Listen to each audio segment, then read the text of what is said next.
Hello everyone, আসসালামু আলাইকুম। চলে আসছি রান্নাঘরে। রান্না করব আজ দেশি মুরগি। আর দেশি মুরগি রান্নার ফুল ভিডিওটা আপনাদের সাথে শেয়ার করব। দিয়ে দিব পুরো রেসিপিটা ফলো করার জন্য প্রথমেই আমি যেটা করেছি সেটা হচ্ছে কড়াই দিয়ে দিয়েছি সরিষার তেল, থেতলে নেওয়া রসুন, পেঁয়াজ কুচি আর হচ্ছে দারচিনি, লং, তেজপাতা। এলাচটা আমি পরে দিব যখন মাংসটা হচ্ছে কষানো শুরু করব, পেঁয়াজটা ব্রাউন হওয়ার পরে। নেড়ে চেড়ে পেঁয়াজটাকে ফুল ব্রাউন করে, পেঁয়াজটা ব্রাউন হয়ে আসতে দিয়ে দিব আকর জিরা। বন্ধুরা, আজ যে রেসিপিটি আমি আপনাদের সাথে শেয়ার করব এটা সম্পূর্ণ আমার মায়ের হাতের রেসিপি। মাকে ফলো করে এই রেসিপিটা শেখা। দিয়ে দিলাম স্বাদ মতো লবণ, দিয়ে দিব পরিমাণ মতো হলুদ। এখন দিয়ে দিব পরিষ্কার করে ধুয়ে রাখা মাংস।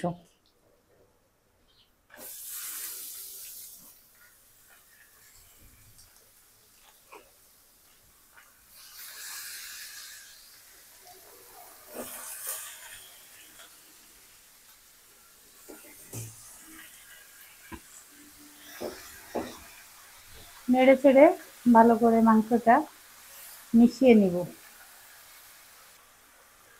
কিছুটা নেড়ে চেড়ে মিশিয়ে নিয়ে এখন এই যে 6টা এলাচ থেতলে নিয়ে দিয়ে দিলাম। আর এভাবে আমি ভালো করে কষাতে থাকবো যত সময় পর্যন্ত মাংসের গায়ের পানিটা ছেড়ে শুকিয়ে তেল না ছাড়ছে। বন্ধুরা, এভাবে মাংসটা যত ভালো কষিয়ে নেবেন তত হচ্ছে মাংসটা খেতে টেস্টি হবে। অনেকে অনেক সময় মশলাটা কষিয়েও মাংস রান্না করে থাকেন, তবে আমি মাকে দেখেছি মা সব সময় আগে মাংসটাকে ভালো করে কষিয়ে পরে হচ্ছে মশলা অ্যাড করে। তাতে করে আমার কাছে মনে হয় কি মাংসের স্বাদ অনেকটাই বেশি হয়। তাই আজ সম্পূর্ণ মায়ের রেসিপিটাই আপনাদের সাথে শেয়ার করব। সঙ্গে থাকেন আর দেখতে থাকেন। দেখেন, চিকেন থেকে কিন্তু আমার অনেক পরিমাণে পানি উঠছে। এই পানিটা আমি আস্তে আস্তে করে ঢেকে ঢেকে শুকিয়ে নিব, তাতে করে মাংসটাও সিদ্ধ হয়ে যাবে অনেকটা। আর হচ্ছে মাংসের স্বাদটাও কিন্তু অনেক অনেক গুণ বেড়ে যাবে।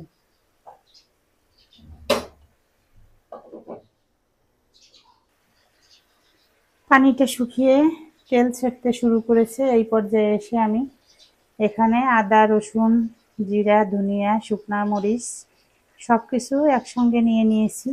এই মশলাটা এখন আমি এই যে দিয়ে দিব।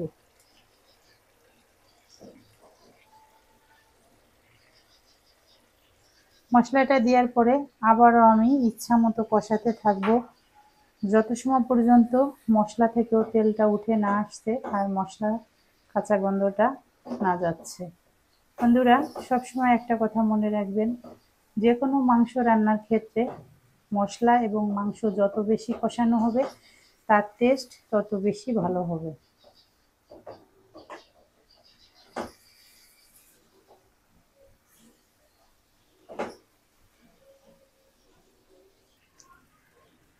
মাংসটা খুবই ভালো করে আমি কষিয়ে নিয়েছি। বন্ধুরা, শুনতে পাচ্ছেন আওয়াজ, এই যে তেল একদম নিচেই চুরচুর করছে। এখন আমি সিদ্ধর জন্য পরিমাণ মতো পানি দিয়ে দিব।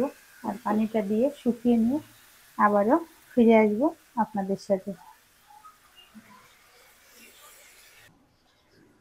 মাংস সিদ্ধ হওয়ার পানিটা শুকিয়ে গেছে, ওদিকে আমার মাংসটাও রান্না একদম পারফেক্ট। বন্ধুরা, এরই ফাঁকে কিন্তু আমি পাত্রটা চেঞ্জ করে দিয়েছি, কারণ আমার আগের কড়াইটা হচ্ছে একটু ছোট মনে হচ্ছিল, যেহেতু আমি এর ভিতরে 2টা আলুও দিয়ে দিয়েছি। বাচ্চারা চিকেনের সঙ্গে হচ্ছে আলুটা পছন্দ করে। আর এখন যেহেতু পানিটা শুকিয়ে গেছে আর মাংসটাও আমার পারফেক্ট সিদ্ধ, এখন হচ্ছে গরম করে নিয়ে ঝোলের জন্য পানি দিয়ে দিব।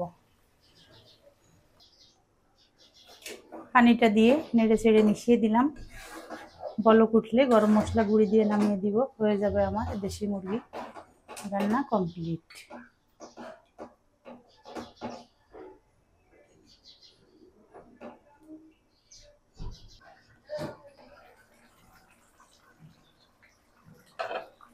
টকবগিয়ে ফুটে উঠছে আমার তরকারি। এখন দিয়ে দিব বেরেস্তা। বন্ধুরা, দেশি মুরগিতে কিন্তু বেরেস্তাটা দুর্দান্ত একটা ঘ্রাণ বা স্বাদ তৈরি করে। এখন দিয়ে দিব আমার একদমই ঘরে তৈরি করা বিভিন্ন মশলা দিয়ে গুঁড়ো করা সেই মশলাটি। আর আরও 1 মিনিট ঢাকা দিয়ে রাখবো, যাতে হচ্ছে পুরোপুরি মশলার ফ্লেভারটা মাংসের ভিতর ঢুকে যায়। কমপ্লিট হয়ে গেছে 1 মিনিট। এই তো রান্না শেষ। বন্ধুরা, দেশি মুরগি বা দেশি মোরগের ফুল রেসিপিটাই আপনাদের সাথে শেয়ার করলাম। কেমন লাগলো আমার আজকের দেশি মুরগি রান্না? যদি ভালো লাগে অবশ্যই লাইক, কমেন্ট, শেয়ার দিয়ে পাশে থাকবেন। আর একবার হলেও আমার মতো এভাবে এই রান্নাটি ট্রাই করে দেখবেন, ইনশাল্লাহ ভালো লাগবে। সবাই ভালো থাকেন, সুস্থ থাকেন। আল্লাহ হাফেজ।